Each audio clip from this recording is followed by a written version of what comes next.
Cerita dalam bahasa Indonesia. Raja dari Gunung Emas. Suatu ketika ada seorang pedagang kaya. Dia memutuskan untuk memuat semua kekayaannya ke dalam 2 kapal besar ke pulau lain untuk membuatnya lebih kaya. Tapi sialnya, kapalnya tenggelam. Dia menjadi miskin. Yang tertinggal hanyalah anaknya dan juga tanahnya. Suatu siang, dia pergi ke tanahnya untuk bersantai. Saat itu dia dikunjungi kurcaci hitam bernama Mannequin. Teman, kenapa begitu sedih? Apa yang terjadi sehingga kau begitu pilu? Aku kehilangan kekayaanku. Aku cemas akan anakku. Minta yang kau inginkan dan kau akan mendapatkannya.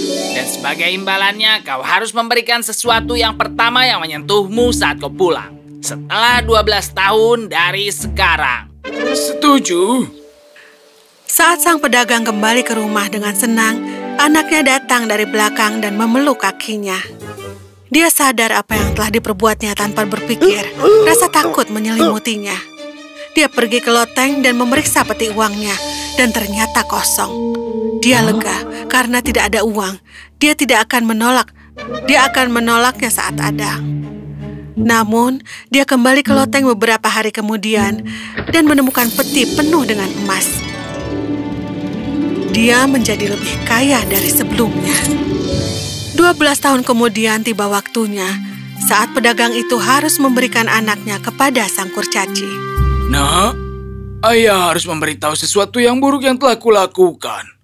Ayah, jangan cemas. Tidak ada yang buruk yang akan terjadi. Sang anak telah dikunjungi di malam sebelumnya oleh peri ajaib yang telah meramalkannya tentang keberuntungan besar yang akan dia terima. Dan apa yang harus dia lakukan untuk mendapatkannya. Mengetahui hal ini, dia membawa ayahnya ke tempat yang sama di mana ayahnya harus menyerahkan dia kepada kurcaci. Dia menyuruh duduk pada ayahnya dan menggambarkan lingkaran di antaranya. Sang kurcaci muncul dan meminta anaknya. Sebuah kekuatan ajaib mencegahnya untuk masuk ke dalam lingkaran. Hei pedagang tua, kau mempunyai apa yang jadi milikku. Sekarang serahkan dia kepadaku. Maafkan aku, teman. Dia anakku. Tidak bisa aku berikan kepadamu. Pembohong, kau berjanji kepadaku. Temanku, jika kau mengizinkanku, aku bisa berikan jalan keluarnya. Sang kurcaci dan ayah anak itu menemui persetujuan. Mereka memutuskan bahwa Hazel disimpan di sebuah kapal yang akan didorong ke laut oleh ayahnya. Lalu saat ombak mengatur takdir dari kapal tersebut dan Hazel di dalamnya. Setelah melayang beberapa saat, perahu itu terjebak ombak yang besar dan menjadi terbalik. Pedagang itu merasa sedih kehilangan anaknya. Sang kurcaci merasa puas karena telah membalas dendam. Mereka berdua berbalik dan menghilang. Namun Hazel mudah bertahan dalam hidup saat dia tetap mengapung di perahu yang hanyut. Hari-hari berlalu, dia tiba di sebuah pantai asing dengan istana yang besar dan gunung emas. Hazel mudah memasuki kastil dan ternyata kosong. Kebahagiaannya menjadi hilang saat dia mencari seseorang di tiap ruangan. Akhirnya, dia melihat seekor ular putih melingkar. Dan dia ketakutan. Halo pengembara, aku adalah Putri Nuada. Aku terjebak di dalam mantra ini yang hanya bisa hilang kalau kau melawan 12 pria yang datang ke sini di dalam gelap. Kau harus berada di sini selama 3 malam dan mantranya akan hilang. Aku akan kembali ke wujud manusia, dan aku bisa mengembalikan siapa dirimu dan akan menikahimu, dan membawa kembali yang menjadi milik kita dan berkuasa seperti raja dan ratu dari Gunung Emas. Hazel setuju. Pria datang dan mengalahkannya.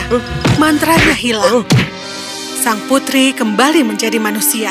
Dia menghidupkan kembali Hazel. Masalah timbul saat mereka berdua menikah. Mereka mempunyai seorang anak laki-laki dan 7 tahun telah berlalu. Saat Hazel mengingat tentang ayahnya dan dia berharap bertemu dengannya, dia memberitahu keinginannya pada sang ratu yang meramalkan dia akan mendapat kesulitan kalau dia pergi. Namun Hazel memohon dengan sangat hingga ratu menyetujuinya dan memberikan dia cincin harapan dan memberi sebuah syarat.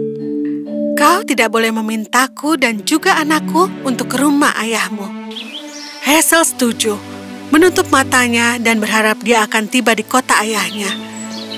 Dia membuka matanya dan ada di kota ayahnya. Hazel tidak diperbolehkan memasuki kota karena pakaiannya. Dia melakukan perjanjian dengan pengembala dan sampai di rumah ayahnya, bertemu ayahnya dan berkata, Ayah, ini aku, Hazel. Anakku meninggal beberapa tahun lalu. Aku melihatnya tenggelam. Ayah, lihat tandaku. Aku ini anakmu. Dan aku adalah raja di negeri yang jauh. Aku memiliki ratu dan juga anak. Kau memang anakku. Tapi kau bukan raja. Kau pengembala. Dan di mana keluargamu sekarang? Sang ratu tiba dan begitu tidak senang. Dia amat marah, tapi mencoba dengan tenang. Dia menunggu. Hazel membawa ke pantai yang sama di mana dia berlayar. Dia memutuskan untuk beristirahat. Saat sang ratu mengambil kembali cincinnya dan kembali ke istana dengan anaknya, Hazel terbangun dan sadar dengan apa yang terjadi. Dia merasa tidak akan bisa kembali ke ayahnya, dan ayahnya tidak akan mempercayainya. Maka dia memutuskan untuk berjalan dan mencari cara untuk kembali ke keluarganya. Di kejauhan, 3 raksasa sedang berkelahi memperebutkan warisan mereka. 3 benda, sebuah jubah yang membuat tidak terlihat, sepasang sepatu yang bisa membawa kemanapun yang diinginkan, dan sebuah pedang yang sangat mematikan yang bisa membunuh siapapun kecuali pemiliknya. Hazel tiba di sini setelah beberapa hari pencariannya dan melihat benda itu. Dia menawarkannya untuk menyelesaikan perdebatan. Dia mengelabui raksasa bahwa dia harus mengenakan benda itu untuk memutuskan dan mengenakannya satu persatu dan hilang. Dia tiba di pantai dari Gunung Emas. Dia melihat perayaan yang besar. Dia mengenakan jubah dan masuk ke keramaian melihat sang ratu yang menikahi pria yang lain. Dia menjadi marah. Hazel mengenakan jubah sampai di aula besar. Dengan pesta yang sedang berlangsung, dia memutuskan untuk memberi pelajaran pada sang ratu dan mengambil piring makanannya dan minumannya setiap kali ratu ingin mengambilnya. Sang ratu cemas dan menjadi marah. Berdiri dan pergi dari aula untuk ke kamarnya, di mana dia menangis memikirkan apa yang terjadi saat Hazel tiba dan membuka jubahnya. Walaupun ratu kaget, tapi dia lega melihatnya.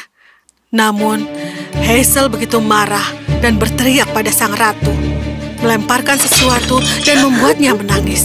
Dengan amarah yang sama, dia memasuki aula dan berteriak, Orang-orang di kerajaanku yang ada di Gunung Emas.